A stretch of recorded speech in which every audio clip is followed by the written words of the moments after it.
Meron kang ikakanta rin para kay Kim. Anong kanta yon? Ano? Nangyari? It was at this moment that he knew. Yung song ng Linlang. Hindi pa man umaalis si Darren Espanto ay nakakaramdam na ng setbacks ang kanyang mga tagahanga. Mawawala kasi ng halos isang buwan si Darren sa noontime show Night Showtime dahil sa iba't ibang mga trabaho at commitments niya sa abroad at isa na nga rito ay ang shows niya sa US. Ang mga tagahanga ay nakakaramdam na ng pagkasabik na mapanood muli araw-araw si Darren sa programa kapag nawala ito. Aniya, grabe. Ngayon pa lang, miss ko na si Darren. Ano pa kaya yung isang buwan siyang mawawala sa Showtime?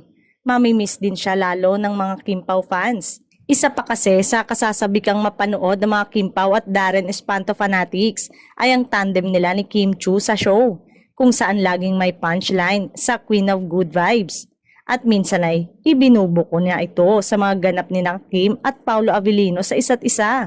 Pero don't worry umano dahil isang buwan lamang daw ito mawawala at siguradong babalik na naman ito sa programa.